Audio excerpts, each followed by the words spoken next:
Okay. What's going on, guys? Welcome back to another episode of Xxpress It. Yes, we are back. My name's DeJuan Walton, and I'm here with Bryana. Bryana. Hello. Thank you so much for coming on. We really appreciate it. Thank you for having me. I'm Nope. really excited to have this right now. Yeah. I'm kind of nervous at the same time, It's anxious. cool. It's cool. This is Xxpress It. We're just gonna keep it real, Y'all, I'm Be a little yourself. camera shy, so It's okay. Well, we appreciate you coming on. We just want you to be yourself. That's all. okay. You cool with that? I'm cool with that. Okay. Cool. So, what do you do?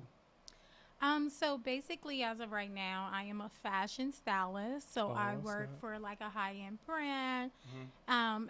And I'm also a makeup artist, a fashion designer as well. Mm. So I am well versed in the fashion industry. Definitely some trials and errors as well, but that's what I eat, sleep, and breathe as of right now. Mm-hmm. Literally have no time for myself or anybody else. So like, I really appreciate you for having me. But I did have to make some time for this, you guys. I appreciate it. Thank you. And we don't take it lightly. I want to put emphasis on that. We don't take it lightly. Yes. You mentioned some trials and errors of like what you have going on, like in the field that you're in and what you're doing. What, if you can kind of discuss in so many words, like what are those trials and errors?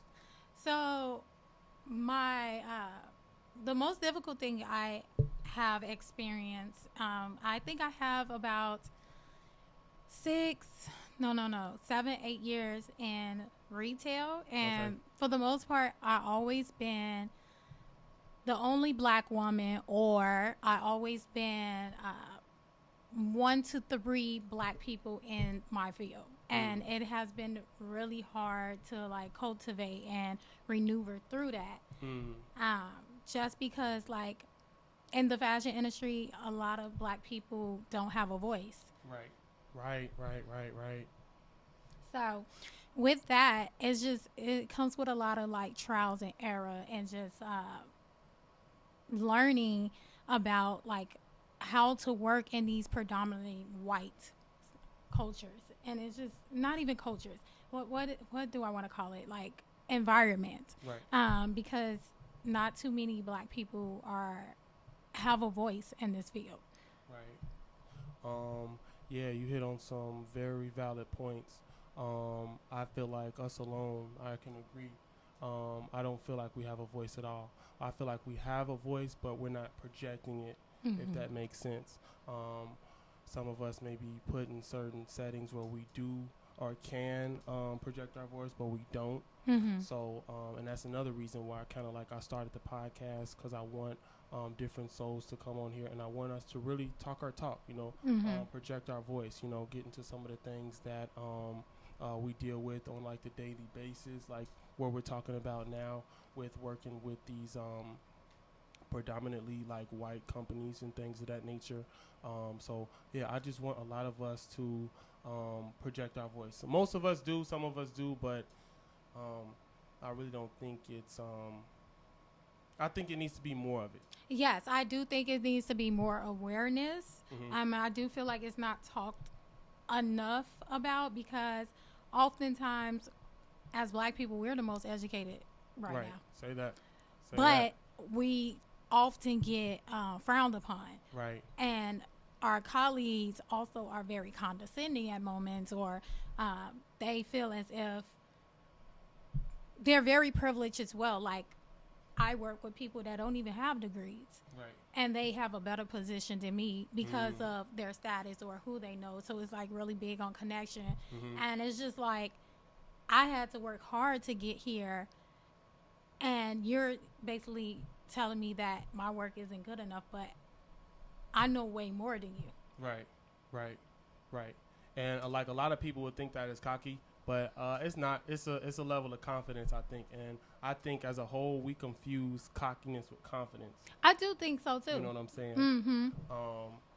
Where it's not even like that, but you mentioned that like people that work with you, or whatever case may be, of people, certain environments that you've worked in, like people have degrees. Yes. Do you have like a degree of any sort or a certificate or anything like that? Yeah, I have a bachelor degree. Okay. I have a bachelor degrees of art and fashion design. Congrats But on that. like, for instance, I work with someone like my sister's store manager. She's younger than me, don't even have a degree. Right. In a sense that like motivates me. Mm-hmm. Also, like it lets you know like you don't really need a degree for these things. Right. In my field, exactly, you don't really need a degree to push forward and to achieve the things that you want to achieve in life. Right. Like a lot of people feel peer pressure or under pressure to needing a degree for certain things, and you don't necessarily need it. Right. But do it help you in the long run? Yes, it does help. Right. But if you feel like there's a certain destination that you want to go and God grants you that and grants you certain opportunities, that's something school can't teach you. Right. That's something like you can have all the education that you need and the requirements of skills that you need, but like if you never put anything these things into practice, those are things school cannot teach you how to do. Right. Right. And connections take you a long way. It take you further than a degree. Yeah, like I was just on social media the other day, I think it was Facebook, and I read a post. It said networking and like socializing and things of that nature can get you indoors that degrees can't. Yes, I absolutely agree with that. Yeah, so like just to touch back on like the connections and stuff, like like that's crazy to me. Mm-hmm. That's crazy. Because like you said, you know, we are the most educated, and it's like we have these educations, but it's kind of like we get overlooked. You know, not kind of. We do get overlooked. We do 100% always get overlooked. Just because we don't have that connect. Whereas if, you know, a friend of a friend's mom, you know what I'm saying, they work here and, they just pulled me in, you know, and that's not right, you know, because I'm not saying they're a better fit for it, but it's kind of like, how could you do that? That's like, that's how I kind of like feel about Chicago. Mm-hmm. Like, and I'm gonna just keep it real. Like, I feel like you won't make it here if you don't really have like a connection or a plug. Not even just that. A lot of people in Chicago gatekeep. Right. They gatekeep. Yes. Like, I don't know what it is with Chicago people when it comes to opportunities. Mm-hmm. Like, first off, I was just having this conversation earlier with my cousin, and we were talking about how she felt like somebody she was working with was trying to self-sabotage her opportunity and career. She's in the nursing field. Right, so she felt as if like black people don't look out for their own. I have never been in that situation particular, but that is not the first time I ever heard of that. Right. And reason why I never been in that predicament, because first, I was always the only black woman. Mm-hmm.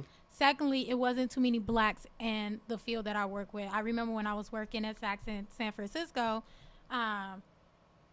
it was only like one or two of us, and we felt like we needed to stick together because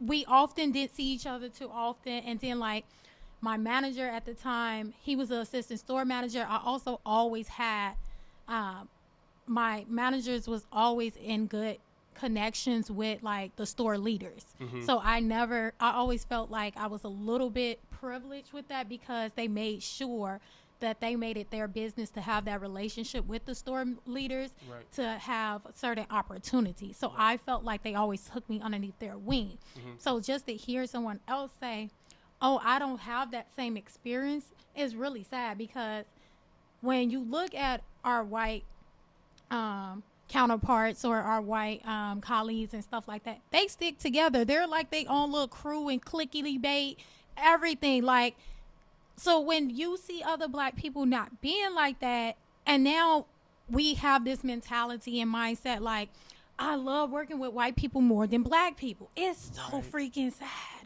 It's so sad. And it's like, why is that? Why do we feel that way? Like, why can't we stick together? Why do we feel like it's not room or more opportunity for one another in the same space? Why do it always have to be one black person eating at the table? Why it can't be two? I think I love my people, but like we're crazy. You know, Yes. like I really be saying like we're dumb people. I'm not gonna lie to you. I'm gonna I just know, it's not just black people. I think everybody's stupid in their own way. own little way. We all got our own little problems, but like touching back on like gatekeeping, and you know, I feel like, you know, it's our mentality. You know, like we want to be greedy. Yeah. You know what I'm saying? Like we don't want to share with our brothers and sisters. You know, and like that's very disturbing. It is very disturbing. Yeah. Yeah, I absolutely agree. Like it's disheartening to know that, oh, I can't go to my brother or sister to know that they're gonna have my best interest. I also feel like it has everything to do with the environment that we're in as well. Yes. So it's not just us as a one. I feel like it's a lot that contribute to it, but I feel like we need to shift our mindset in order for us to flourish in these spaces, in order for us to have more in these spaces, and just teach one another, because there is not one job that won't teach you. Right. Like, you don't need the education first and foremost. Right. They're going to teach you as long as they know this is the skill sets that you have and we can build on that. They're going to teach you. And you, for instance, you work in the truck driver business. Right. Like, that's a long route to be taught. That you're going to forever learn something. You are. Forever learn something. Like, I'm pretty sure when you first started, you like, what the hell did I sign myself up for? Right. You're like, right. I thought I knew everything that I needed to know. I did the requirements it took for me to do. Now it's time for me to put that in practice, and I have forgotten what I learned. Now I have to be retaught and coached through this whole process. It's the same thing. Like, it's just, if we shift our mindset and open ourselves up to more things, to have more available opportunity, it's right in front of us. It is. But I feel like it's going to start with the mindset. You know, like you said, like we got to shift our thinking, because if we don't, like, but I think like a lot of us are settled. You know, we're stuck in our own ways, and we kind of like really don't want to change. So as if we're greedy, you know, we don't want to reach out and share with our brothers and sisters and things of that nature. Like, I agree.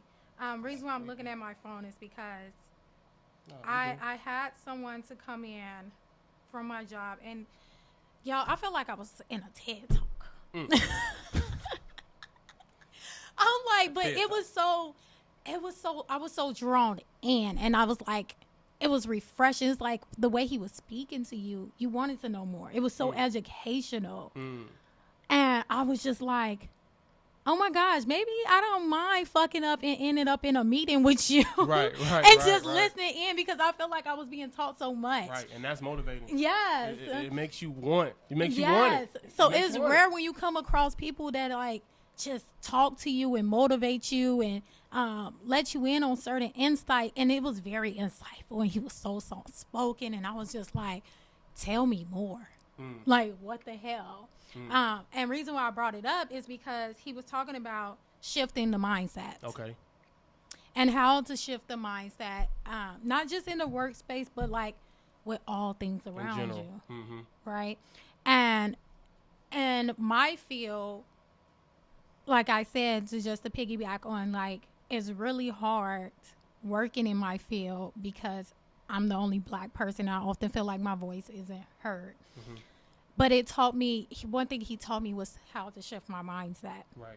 To look at it from a different perspective. Exactly. Okay, look at it from a different perspective. Like, every opportunity you're granted is for a reason.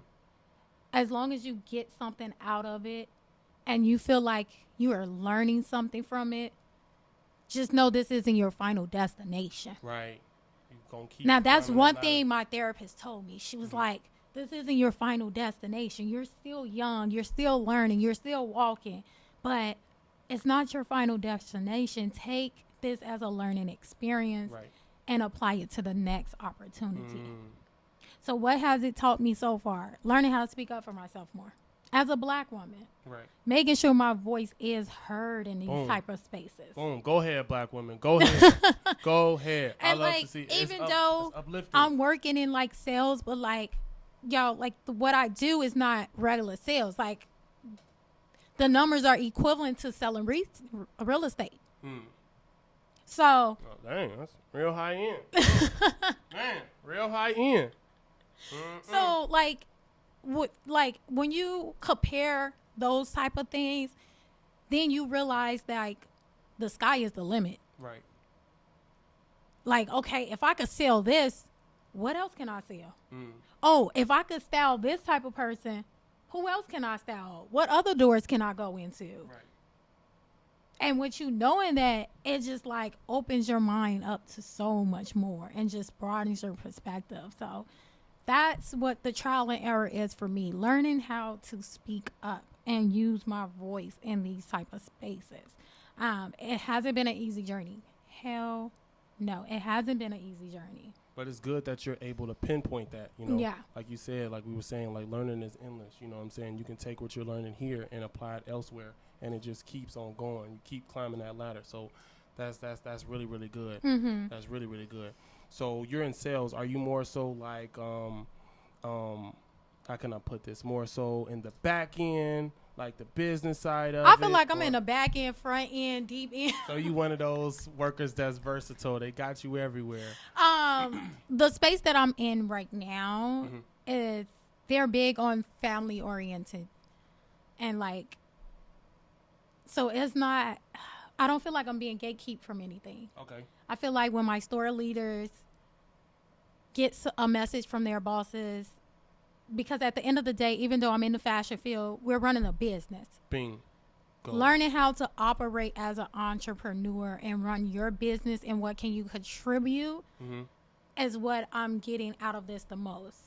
So I don't feel like I have one job, which primarily my job is to style and to bring in more money in the business. But there's also more that goes into it, which I feel like a lot of people don't see when it comes to sales. Because if we don't bring in the money, you're getting cut. Okay. So you better make something happen, or you won't be here. You're getting cut. Like, if you're not contributing, like, you gotta go. Okay, and you can't take it personal. It's just business. Business. It's just you gotta business. serve your purpose. So, like, by you learning a lot of these, what can I say? A lot of these business, what's the word I can say? Skill set? Yeah, business skill set. They're trying to kind of like turning you more into like an entrepreneur mentally. Do you feel like you would take that and apply that? Well, of course, you know, but are you planning on like applying that to your business that you are trying to It's funny that you say that, because I am, but as long as I've been in retail, you guys, because I hate working for somebody else. I do. But I learned that you have to learn how to crawl before you walk. Thank you. It's really important. So, like, everything, like, since I've been in retail since I was 15, okay? I had a big girl job. Couldn't nobody tell me nothing. The amount of money I was bringing in, I thought I was the shit show. Okay. Go ahead.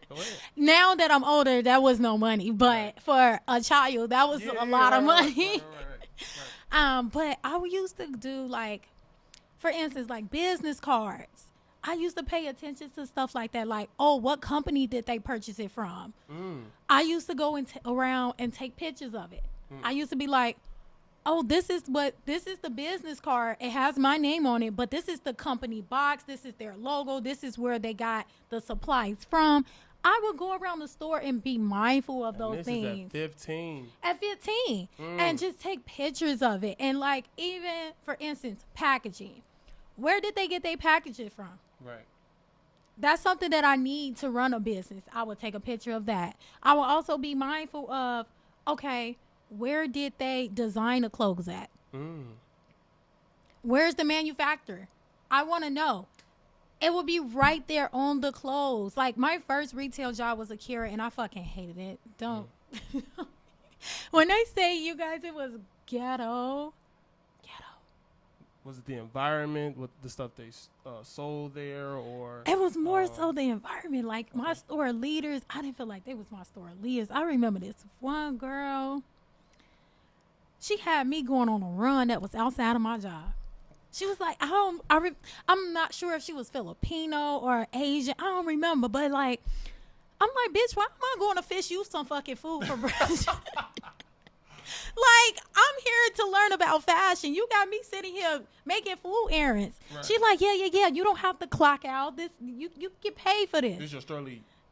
My store leader. And I'm just like, setting an example, but exactly you on the wrong runs.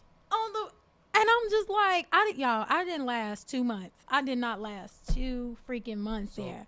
But so before you get into something else, did you quit or did they fire you? Oh, I quit. Okay.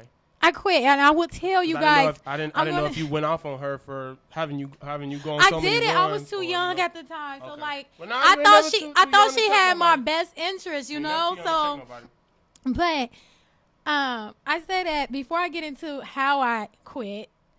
I said that because even like at Akira before, I took in mind that they never changed their labels on their clothes. It was never like in the back, on the back of your shirt, it'll say what brand name it is. They never changed the brand name of the people that they got it from. And I would go search it up on my phone. Right. So I was always in that entrepreneur mindset. I want to have my own business. I want to do this. So I was very self-aware and conscious of my surrounding and what are the things that are granted to me at this moment. Right. What can I take advantage of in this moment and make that shit my bitch? Right. That was my mentality. Right. But how I got fired was I was laying in bed and they told me, nobody ever told me about a 6 a.m. meeting. I'm like, 6 a.m.? I'm 26 minutes away. It's 6:10. Like, it's 6:10. She like, yeah, it's a mandatory meeting. If you don't come, you fired. I said, I guess I'm fired. I guess I'm fired because I'm not coming. It's the end. Wrap it up. What'd you say? All right, I'm going to head out. I'm about to roll out. It's time for me to pack it up and go because you not seeing me. Honey, you're... And that's when I realized that they didn't have the same values as me when it came to their work environment and their work ethic. So they just put together a meeting and like didn't tell you about it? Like did not tell me about it at all. It was very last minute. They swore that everybody knew about it, but with my experience of them having me go on wild chases, I'm already thinking somebody's setting me up. Okay. I'm like, I can't do this. And it's very unprofessional. So it's kind of like a blueprint. Yeah. Almost like a blueprint. Okay. Basically. So you said you were 15. I was 15. So and you were into fashion and you was doing these things that I was into fashion before that. Right, and that's what I was getting ready to get into. Like at you said you were 15 doing this. Like when did you know that fashion was it for you? This is what you were trying to pursue. This is what the field you wanted to work in, whether it been retail or like running a business or whatever the case may be. Like when did that come about? Honestly, like what you guys, age, kind of give us insight. This was I didn't choose fashion. This is not something I wanted to do at all. Okay. This chose me. Okay. Ooh. Literally, you guys. And what inspired me was my mother and my grandmother. Okay. My grandmother used to make clothes for me, and like she did my whole bedroom, my babysitting. Like what are those called? Y'all ain't got no kids, so I don't be knowing something. Well, what is it called? A baby nursery? Nursery. Well, okay. So she did my whole nursery. Okay. And she did it from her own hands. The decor, the interior, like my covers, like she made all of it. Then it went down to my mother, and she would make clothes for me when I was growing up.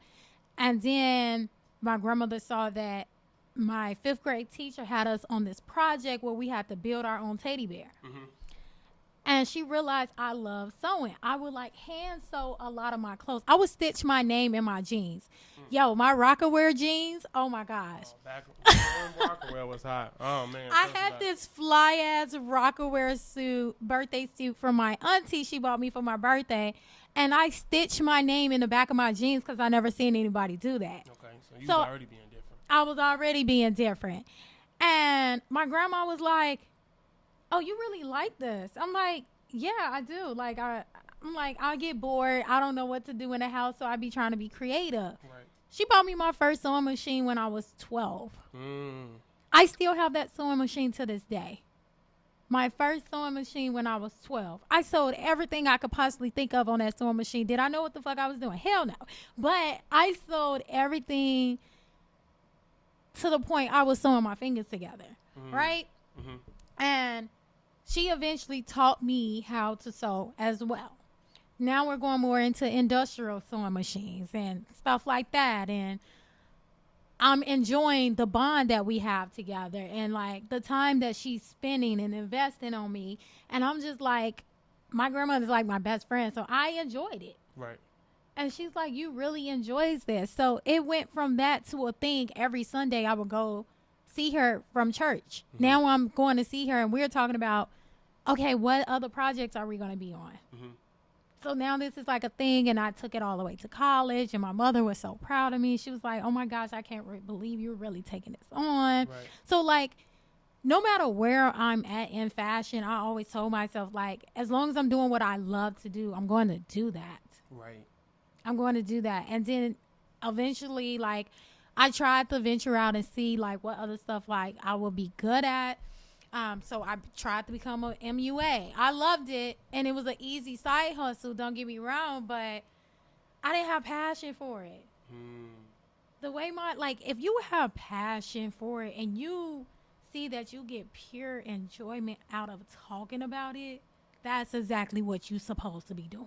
Literally, that is your calling. Like, I feel like a lot of things, like we see what it could bring to us, like the money, we see how much money it could make, and we're like, oh, I want to do that. Whole time, we don't really give two shits about it. Exactly. You know what I'm saying? And we're just doing it for the money. And we don't even enjoy it. Like, I feel like the only way that's going to work is if you actually love what you're doing. Because what's the saying, or how do they say it? If you have a job and you like doing your job, it's something like, it's not like work. If you have a job and you could do it well, then do it. But if you have a job and you have a passion for it, that's a gift. Right. It's something like that. Yeah. But I feel like, that's the only way you're going to take it serious, you know? Like, we go into stuff with the wrong reasons, you know, with the wrong mentality, and, like, I feel like that's America in general. Yeah, it is. Do you feel like that? I do. I feel like we have to kind of, like, give stuff a try, just to try different things to see what we like. But, like, I've seen it, you know what I'm saying? You know, it's paid so much, you know what I'm saying? Let me get into it, you know what I'm saying? And I'm like, hold on, like, do you even know what you have to do to get into this? You're hitting it right on the nail. You're hitting it right on the nail right now. Do you know what you have to do? Like, a lot of people tell me, man, I know once they find that I have a CDL, okay, they'll be like, man, I know y'all getting banked. Right. You know what I'm saying? But a lot of people don't know what comes with that. You know what I'm saying? Like you said, I'm still learning. And, like, after I got my CDL and I was getting trained, and this, one of my friends say, he has this shirt. Shout out to him, Stan R. Shout out to you. He has this thing that say, if everybody can do it, it goes exactly like this. If this shit was easy, then everybody would do it. Exactly. So I really, and that's a quote that's been around forever, but he imprinted that shit because literally that's how it is. I need one of those shirts. You need one. I have a bunch of his stuff, but I would definitely send you the link. Yeah, I support. Shout out to you, bro. Yes. His name is Stan R. But basically, that saying been around forever. And that's the reason why it's important. When people say, I have heard people pass this message along, and it stood out to me because they say, never try to be the next person, because what they are doing doesn't mean you can do it. And what's for you does not mean it's for them at all. What they say, different strokes for different folks. Exactly. And I live by that, for real. So you was hitting it right on the nail, because, like, I would never go, there are women that work in predominantly man field, and kudos to you. Salute. Because anytime I see a woman truck driver, like, turning that corner, just if I see you in the front seat, I'm going crazy. Yes, I feel like, girl empowerment, for real. Like, kudos to you, because a woman like me would never. Would never. I'm pretty sure you would. I will never. Oh, wow. Now, that's different. I would never. I will probably make a way another way out of nothing. But that way, Because I feel like, I'm like, man, you know, I see little stuff like that, like women doing construction, you know, and not just the women out there holding the sign. I'm talking, I see women in these potholes doing the same thing that the men are doing. Yes. And I always say, like, man, women can do it too. Yes. You know, I was talking to somebody, and they was like, hey, man, that's a man's job. You know what I'm saying? I'm like, hold on. You know, that's a you know, like. Right. You know, it's no sex role in this. Like, it's not. If you feel like that's something you need to sign up for to make a living for yourself, that's the reason why I love black women. Like, we make a way out of nothing. Y'all do. Okay? And it's not even just black women in this field. It's also other women that enjoy being like engineers or like truck driver. They feel like it's easy money because all they doing is driving around. Right. Well, it ain't easy money. You know, like they come into some tough situations. You know, they got to dock that big old 18-wheeler, 53-footer. Like, you know, I watch women on TikTok all the time, and they try to dock, and they don't be looking too good, but they do it. You know what I'm saying? If I have trouble, I know they having trouble. You know what I'm saying? Like, no, it ain't easy. It ain't easy. It ain't easy at all. Like, just because we make something look easy don't mean it's easy. Yes. Like, that's really a thing. Yes. Somebody told me, like, all you doing is driving. Okay, yes. yeah, all you doing is driving, but what you gonna do when you and I even just said that. Said that, like, some people feel like they're just driving because that's how I feel, but like also my brother is in that field, but I don't really know because I'm on the outside that looking in. It's a lot that comes with this, like, you just driving, you know. Wait, what happens when you get to that dock? You know what I'm saying? And you have to 45-degree that trailer into that, and just to get into that dock, you got these trailers right here, this trailer right here, this trailer right here, this truck right here. You got so many roadblocks. Like, what are you gonna do? Like, that's pressure, and it all boils down to, can you function under pressure? So, shout out to the women that's, you know, in like these fields that people say that are for the men. Yes. You know what I'm saying? Like, I really applaud you guys. Yes. In fact, you know what I'm saying, one of my female friends, she just got her CD the other day, so shout out to her. Yes, yes. Shout out to the women empowerment, the ones that are working in predominantly male fields.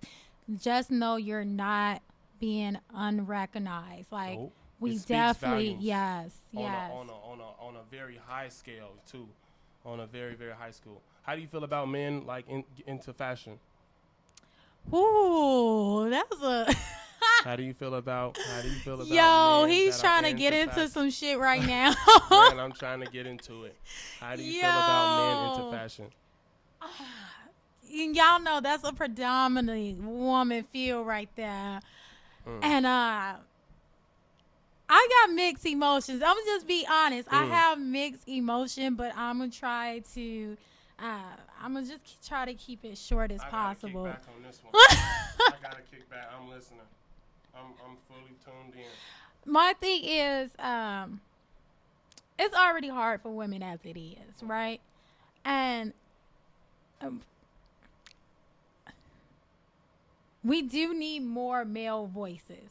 We do. But there is just, for me, I just sometimes feel as if... Uh-oh, I caught you lacking. I caught her lacking, y'all. Yo, I'm trying my hardest to keep it together, because, like, some people might feel like that's a sensitive topic. It can be. You know? It can be. And I don't try to come off offensive at all, and I respect everyone 100%. I just feel as if sometimes with my heterosexual mentality that they could come off a little wrong. And it's not intended, and I understand they try to, like, pave the way as well, but I feel a little that they are tone deaf too. We don't know much about their world, and just as much as they don't know much about our world. So we're trying to blend both worlds together, but I feel like they're a little tone deaf. And then also all of these feminine energy going around. That's a lot. That's a lot. That's a handful. A lot of hormones all over the place, right? And I have had my fair shares of fusions with women. of all kinds. Okay? And I respect all women. But, oh my gosh, DeJuan, you really got into it. This is Xxpress It. I feel like I'm in a hot seat. Man, hey, don't. My legs are sitting here sweating right now, y'all. Oh, snap. Oh my gosh. Because you was talking that stuff in the beginning. Yeah, I'm going to catch you. I'm going to get you. But, like, I just feel like being mindful of one another and also being considerate of one another in those workspaces are very important. Making sure everybody feel like they're being heard, they have a voice, and creating that diversity is very important. And just having those tough conversations of when you feel like you're being undervalued, or having those tough conversations, because everything isn't peaches and cream. Let's be honest. There are some of us that we can't fucking stand our colleagues. Okay, I don't care what race, ethnicity, sexuality they are. We can't stand them. Okay, but one thing you have to do for sure is respect them, and that's what I try to implement the most. And if we don't see eye to eye, let's have a conversation. Let's talk about it so I can understand you. Communicate. Let's talk about it. That's only how this thing is going to work for me and you. And that's what I try to do the most. It's trying to ask those important questions, the right questions at that. I feel like if we ask the right question to understand one another, that would take us so far. Deep in that level of understanding. And I feel like a lot of time in these work fields, a lot of people want to feel like their voice needs to be heard so much that they overshadow the other people. Like it's all about me now. Right. No, that's creating an unhealthy environment, work environment. So it is kind of difficult a little bit for me, just because I also value what a man has to say, you guys, as well. Because I also admire a man work ethic. Men can do women's job a lot better. That shit gets on my nerves. Somebody said it. Okay, it's not. And vice versa. Yes, I'll keep it a buck, yes, and vice versa. In some it sense, it can be. But like when it comes to strictly what I'm talking about in sales, I have gave people their crowns and let them know, like, oh, you ate that. These are men. These are men. You ate that. Cool. Like, he know a little bit more about my field than I know about it sometimes.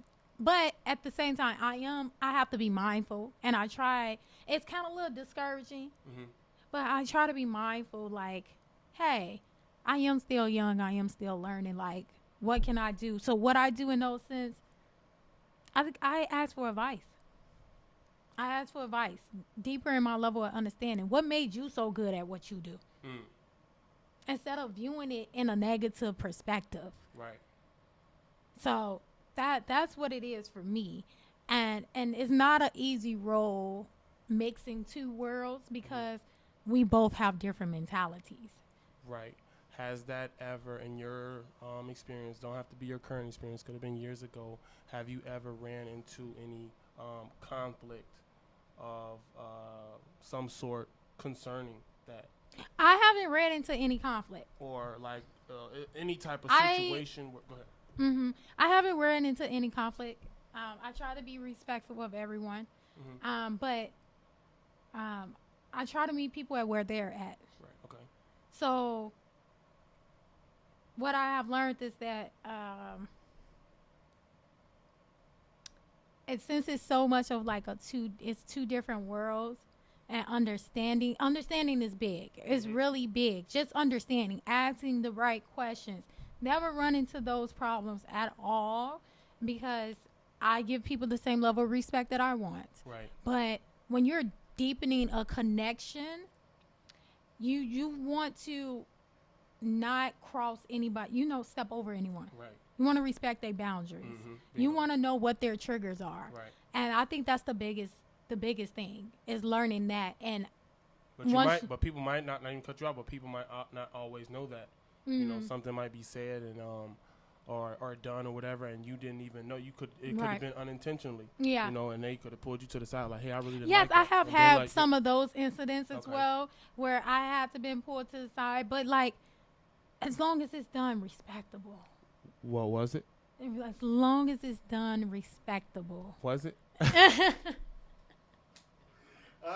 She ignoring the question. Nah, but I agree. Yeah, it has to be respectable. Yeah. It definitely has to be respectable.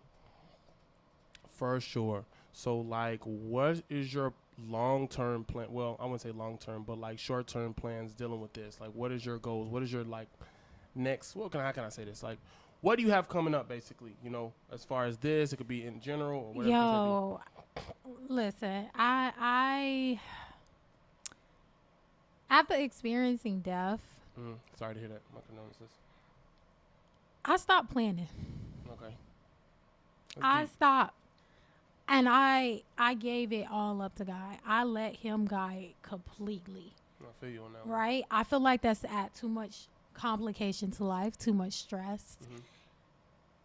I just know as of right now, I am here and I am present. Okay.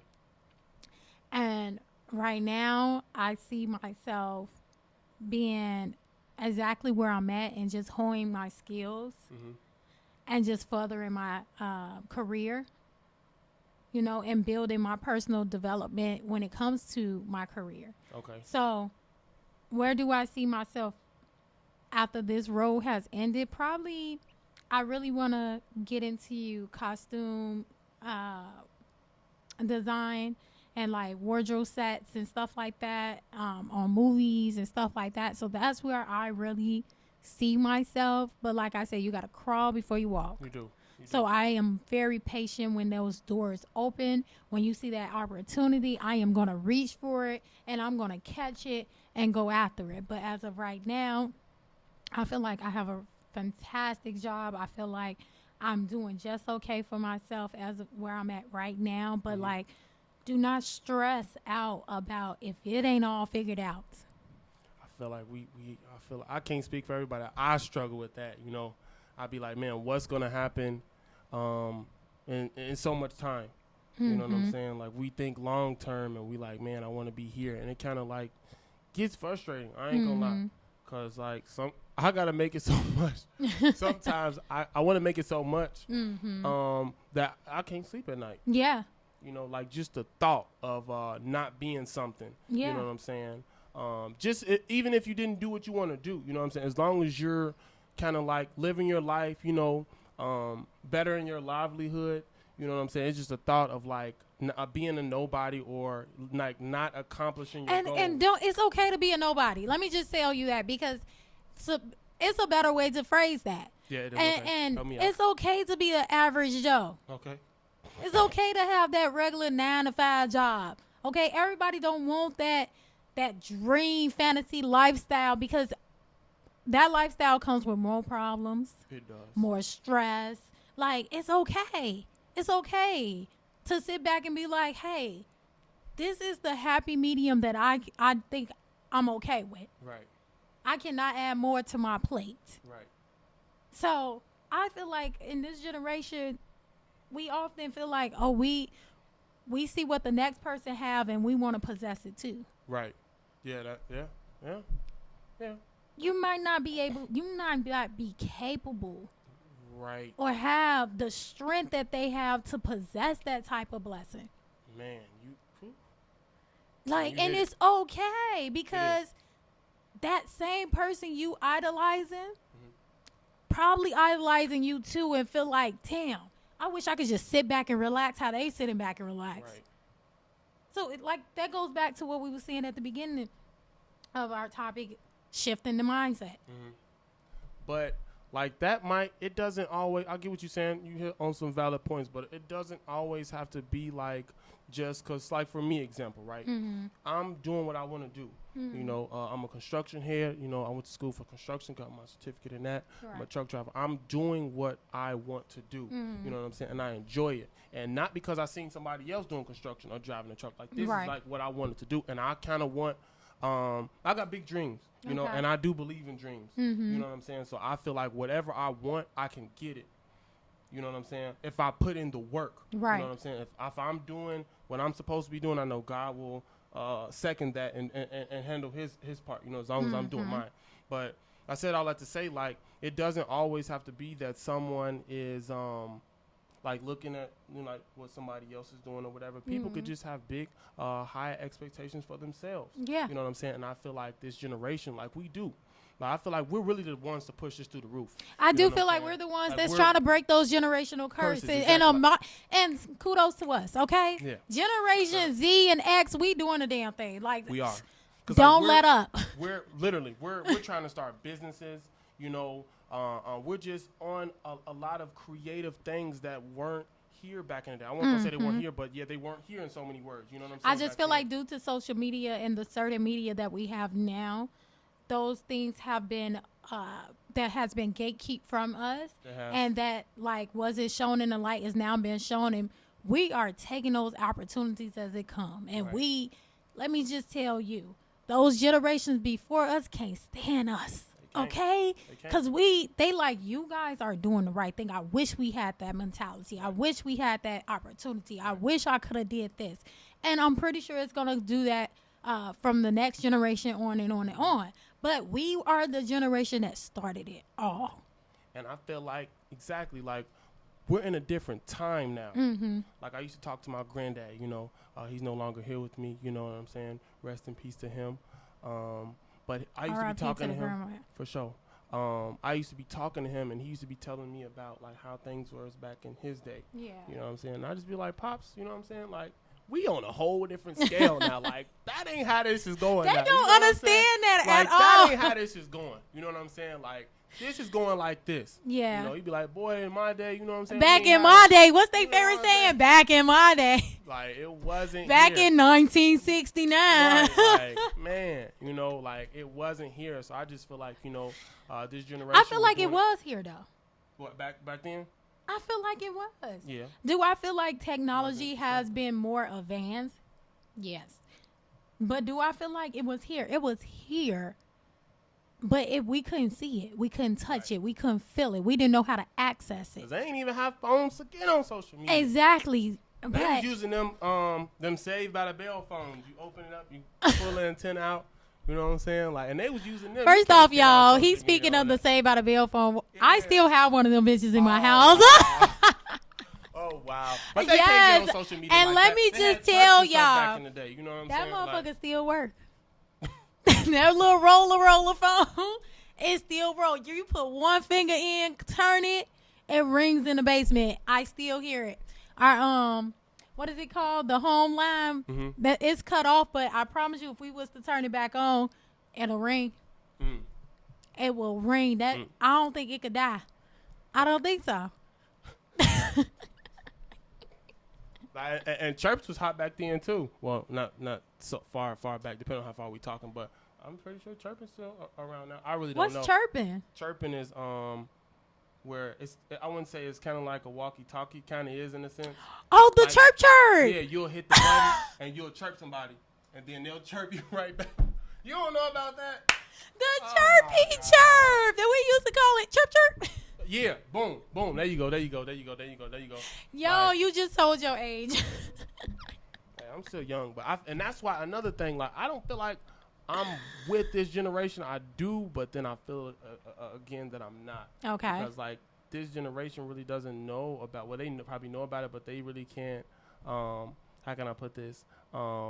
Yeah, they really. I'm gonna say it, they really don't know about stuff like this. Yo, like, I honestly agree because I just told my little cousin, like, I'm finna watch Martin. She like, what's that? I heard of it, but what is it? Boom. They I say, don't know, damn, you know am I the hell? Like, Martin is a legend. Right, literally. But yeah, so I agree with that. Yeah, like I feel like I'm with this generation. You know, like we doing it here, but I feel like I'm not. Like I was playing an old school song the other day, and they like, man, what you know about this before your time?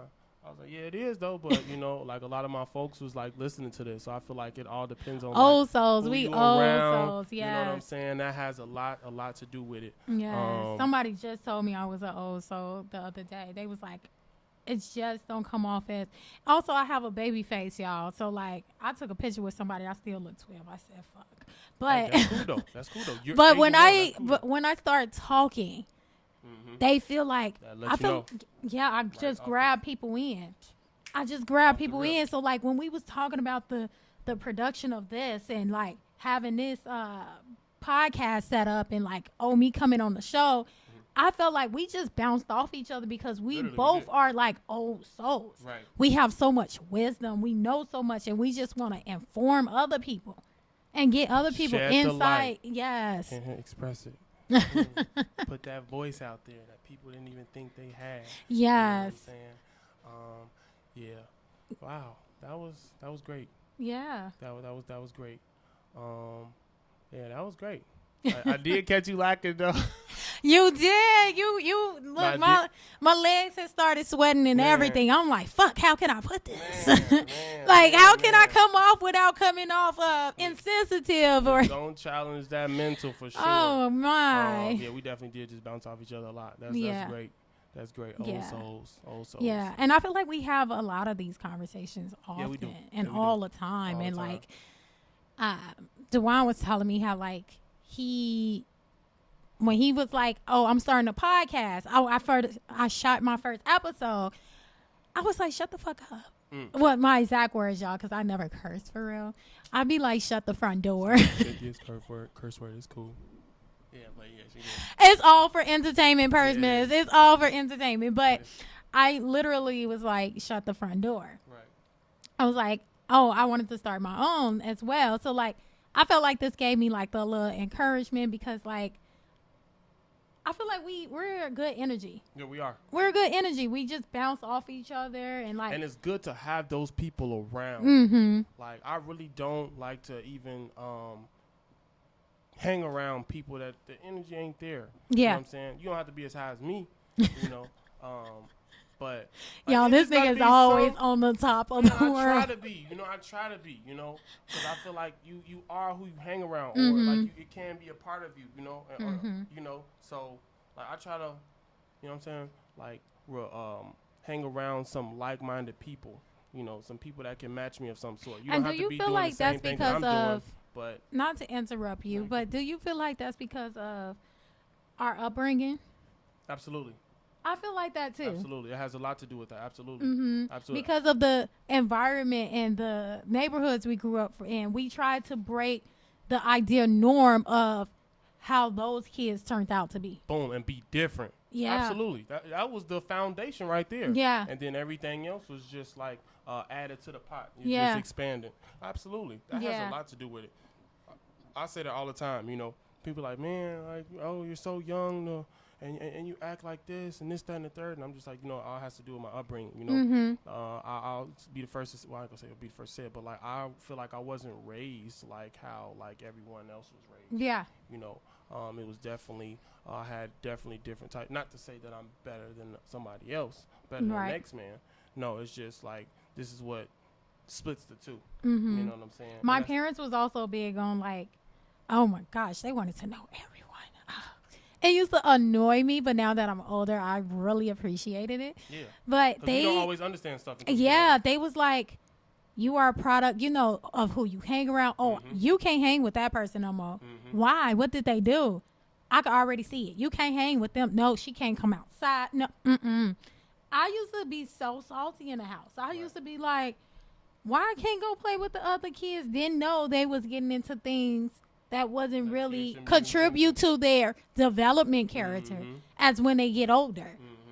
Didn't know that. So, like, I felt like the rink definitely contribute to a lot of our character, our development growing up, you know, and just, like, making a way for ourselves and figuring it out and just, like, being around people that also has the same mentality of going somewhere. That helps.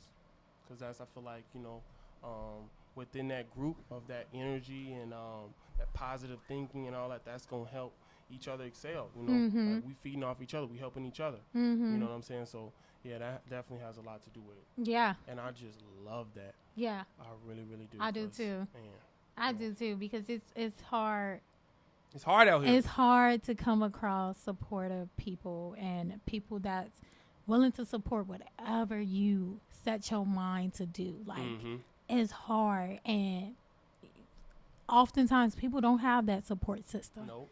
Not even through their friends or family, you know? And it's crazy when you can't get it through your family. Yeah. You know what I'm saying? That's really crazy. It's crazy because, like, more friends and associates will be down to earth to do things or support you more than your family. I'm grateful enough that I don't come from that background. Right. But I do see it. But is out here. Yes, we do here, see it. It's not going unknown for us. And kudos to, my friends that love their friends to giving, okay? Because those moments are meant for y'all to know that your friends are here to be just a loving, supportive family that you did not have growing up. So, just like, I feel like those moments humble you. They do. They humble you. Because we always have so much going for ourselves. And we can't wait to come home and just talk about all the things that we got going. Like, do you get a guilty pleasure out of it a little bit too? Yeah. You be like, oh, you did this. This is what, like, I get so excited about that. Like, I don't know. I get a guilty pleasure. Uplifting. Yes. It's real, really, really, really uplifting. Yes, just really getting a guilty pleasure out of making my people proud of me or, like, my friends and just, like, oh, my gosh, like, we did so much this, that, and the third. Now we could go enjoy life together. What? That's amazing feeling, especially with the ones that you started out with. That part. Amazing feeling. That part. Yeah. Man, you hit the nail on the head. We're going to go ahead and wrap that. We're going to go ahead and end it on that. Okay. You definitely did that. Well, we did that. We did that. Thank you guys for tuning in. This is another episode of Xxpress It. Shout out to Brittany. I was just drinking some water. And out of my cup that she made, this is my construction I think she did business. A fantastic job, shout out you to guys. her. Now I have to send her this video. Yes, and, this cup is amazing. I also kind of want one too because yeah, I literally when I came in here, I'm like, oh my gosh, you made your own cup. He was like, no, I didn't make it. My friend did. Y'all, this is a nice cup. She snapped with the logo. Got my name. And right it looks there professionally done. Yeah. Man, so support a small business. Small black businesses. Well, I don't like to say small, but I mean we say small, but it's gonna be a big business. Like it's gonna be a big deal, okay? For sure, for all of us. So we're gonna go ahead and wrap it up on that note. Thanks again for tuning in, and thanks again, Bryana, for tuning in to the show and coming on. Thank you for having me. I really appreciate it. I think we dived into some good topics, and I hope this motivates you guys as well. We really do. And to encourage you to move forward. That's what we're here for. Yes, one step at a time. So for sure, definitely. So I will see you guys on my next episode. We out.